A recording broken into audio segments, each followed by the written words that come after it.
नमस्कार। मैं विनोद तिवारी और आप देख रहे हैं नवभारत टाइम्स ऑनलाइन। सर, सबसे पहले आपकी फ़िल्म आपके शब्दों में, और अगर आप चाहें कि जी, देखिए, हमारी बात करें, फिल्म की बात करें तो फिल्म हमारी एक सामाजिक समस्या है जो काफ़ी दिन से चली आ रही है। लोग क्या आंखें बंद कर लेते हैं कि अरे कि ये मेरे घर तक तो नहीं आई है ना। कुछ लोग तो मानते हैं ये समस्या ही नहीं है, और मैं भी मानता था कुछ दिनों तक। तो मैं भी मानता था कि ये समस्या नहीं है, ये प्रोपेगेंडा है। टीवी पे लोग डिबेट बनाते हैं और लोग ये चलता रहता है, इनका ये सब टीआरपी का खेल है। जब भी देखता था चैनल में रोज़ शाम को ये होता था कि लव जिहाद का ये, और मैं नहीं मानता था। मेरी श्रीमती जी हैं, वो बहुत ज़्यादा टीवी देखती हैं, बहुत ज़्यादा उनका रुचि बहुत ज़्यादा है। तो जब उन्होंने इस विषय के बारे में मुझे बताया कि नहीं ये ऐसा है और हमें इस पे काम करना चाहिए, उन्होंने उदाहरण मुझे पेश किया कि केरल हाई कोर्ट ऑलरेडी इसका विडिक्ट दे चुका था, कि उन्होंने इसका दिया था कि ऐसे हुआ है। तो फिर उसके लिए हमने इस पर काम करना शुरू किया। तो समस्या थी, एक्चुअल में समस्या नहीं होती, और समस्या है, मतलब वो आज ख़त्म नहीं हुई। या हमने फिल्म बना दी तो वो ख़त्म नहीं हुई। इसकी वजह से 100, 200, 500, 1000 लड़कियाँ आज जागृत होंगी, ये से यही है। लेकिन वो समस्या आज भी है। समस्या नहीं होती तो आज राज्य सरकार, चाहे उत्तर प्रदेश सरकार हो, गुजरात हो, मध्य प्रदेश हो, हर जगह जो सख्त कानून बनाए जा रहे हैं। मैं तो बोलता हूँ पूरे देश में ये सख्त कानून होना चाहिए। ये किसी को अधिकार नहीं होना चाहिए कि फोर्सफुली कन्वर्जन। जब हमारे संविधान ने अपनी जीवन शैली को, आप किसी भी धर्म, किसी भी मजहब में शादी कर सकते हैं, किसी के साथ भी रह सकते हैं, ये जब अधिकार दे रखा है तो फिर आप साजिशन क्यों है? तो कुछ ना कुछ आपकी मानसिक आपका दिवालियापन है, या आपकी मानसिकता ठीक नहीं है। जब हमारा संविधान इस बात के लिए दे रहा है तो प्रेम, क्योंकि प्रेम इतना एक पवित्र चीज़ है, उसको आप धूमिल कर रहे हैं।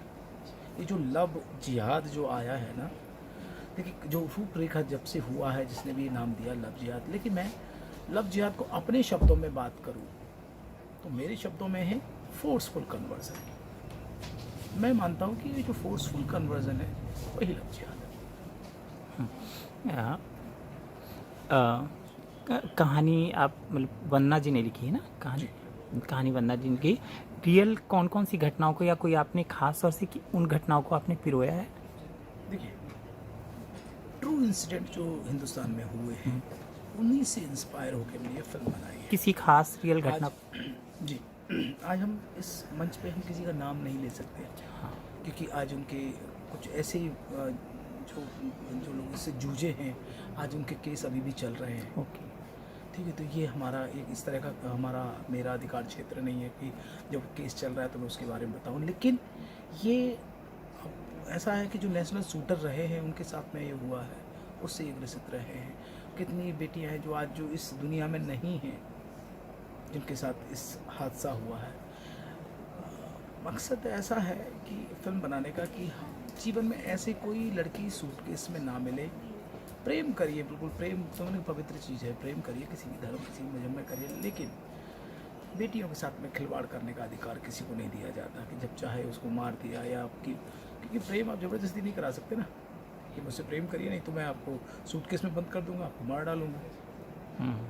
ऐसा है। ओके। सर, आपको लगता है ये बिल्कुल सही समय है इस तरह की फ़िल्म, क्योंकि एक मुद्दे पर फिल्म है, गंभीर विषय है, रिलीज़ करने का? क्योंकि हाल ही में द कश्मीर फाइल्स को भी लोगों ने पसंद किया। वो भी एक विषय रहा है जो नहीं जानते थे लोग, ये जानते हैं लेकिन अनजान बन जाते हैं। मेरे शब्द, अभी मैं शब्दों की बात करूं तो कश्मीर फाइल क्या है? कश्मीर फाइल एक अतीत था जो छुपाया गया था, जो हमें बताया नहीं। अब जिस उस अतीत के बारे में हमें पता ही नहीं तो हम उस पर विषय पे बात कैसे करते हैं? कश्मीर फाइल ने उस विषय को उठाया है कि, और कश्मीर फाइल ने विषय, मतलब मैं जहाँ तक मैंने पढ़ा है, वो कश्मीर फाइल में 1-2% ही दिखा पाए, 2% भी नहीं दिखा पाए। जो जो इतना हुआ है वहाँ पर, नरसंहार हुआ है, वो क्योंकि दिखा नहीं सकते कि एक सीमा होती है। उनको भी, विवेक जी को भी कितने सीन ऐसे हैं जो उनको काटने पड़े, या किसी कारण से जो उनको ऐसे सीन होंगे कि मैं भी इस स्टेट में हूँ, तो कितने सीन हैं जो जिस कारण से उनको ए सर्टिफिकेट दिया गया। सब्जेक्ट इतना गंभीर होते हुए भी ए सर्टिफिकेट देने, जबकि वो CBFC बोर्ड में बोर्ड मेंबर है वो, उनको ये सर्टिफिकेट मिला। तो सब्जेक्ट गंभीर था और कश्मीर फाइल एक अतीत था और द कन्वर्जन आज का वर्तमान की चीज़ है जो आज घट रही है। और हमारी फिल्म आज भी जो अभी भी हम इन फिल्म के दौरान भी कितनी घटनाएं आ रही हैं, रोज़ टीवी पे अभी भी डिबेट होती है। समाधान उसका यही है, इस फिल्म के ज़रिए हमने समाधान भी देने की कोशिश की है कि हमारी बेटियां इतनी जागरूक हो जाएं, वो सिर्फ सही और गलत का खुद आकलन करें कि ये सही है मेरे लिए, ये गलत है। और ये दायित्व माँ बाप का भी बनता है कि अपने बच्चों के इतने करीब आएँ, उनको समझाएं कि देखो, उनके माँ बाप का ही फ़र्ज़ है, ये माँ बाप ही बताएंगे कि देखो ये सही है, ये गलत है। जब सही और गलत का अंतर माँ बाप बता देंगे तो मुझे पक्का विश्वास है कि हमारे बच्चे कभी ये गलती नहीं करेंगे। और ख़ासतौर से जो फिल्म है, ये मेरी फिल्म है, तो सबसे रिक्वेस्ट करूँगा कि जो अपने बच्चे हैं, जो 12 साल से लेके जो 18 साल के बच्चे हैं, 18-19 साल के जो बच्चे, उनको ज़रूर दिखाएं, उन बेटियों को ज़रूर दिखानी चाहिए। और मैं तो कहता हूँ उन बेटों को भी दिखाएं कि क्योंकि उनकी भी तो बहन है ना, तो उस नज़र से, क्योंकि नज़र तो मतलब ये होता है कि हमें अपने बच्चों को भी सिखाना है, अपने बेटों को भी शिक्षा देनी है कि हमें उस नज़र से ना देखें। आपकी बात से ऐसा लगता है कि कश्मीर की कहानियाँ अब और ज़्यादा आनी चाहिए। अगर 2% बना है तो अभी भी हमारे पास 99%, 98% बाकी है और बहुत कहानियाँ होंगी, है ना? कहानियाँ तो देखिए बहुत हैं, कश्मीर के उस मुद्दे पर वहाँ की परिवारों की तमाम कहानियाँ होंगी। बहुत कहानियाँ हैं, ऐसी कहानियाँ हैं क्योंकि जो इतने लेवल पे जो हुआ है, आज जो लोग, जब फिल्म रिलीज हुई है तो लोग दर्द आके बता रहे हैं। जो आपने भी सुना होगा, मैं भी सुनता हूँ कि मेरे चाचा के साथ में ऐसा हुआ था, कि हम दो लोग वहाँ रह गए थे, हम तो 2 आ पाए। वो दर्द है, वो दर्द को एक सिनेमा में दिखाना तो पॉसिबल है ही नहीं। जी बिल्कुल। बताइए क्या सवाल है?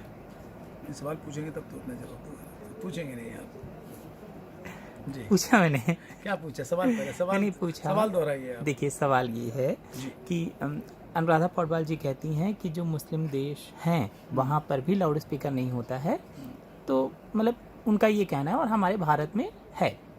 बीते दिनों ही, मतलब कल परसों में ही राज ठाकरे का भी बयान आया था कि नहीं होना चाहिए ऐसा। आपको क्या लगता है? देखिए, मैं उचित पर्सन तो हूँ नहीं कि मैं ये डिसाइड करूँ क्या होना चाहिए क्या होना नहीं चाहिए।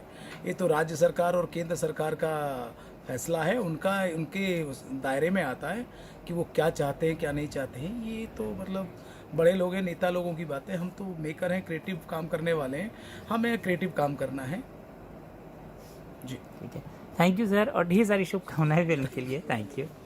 Thank you.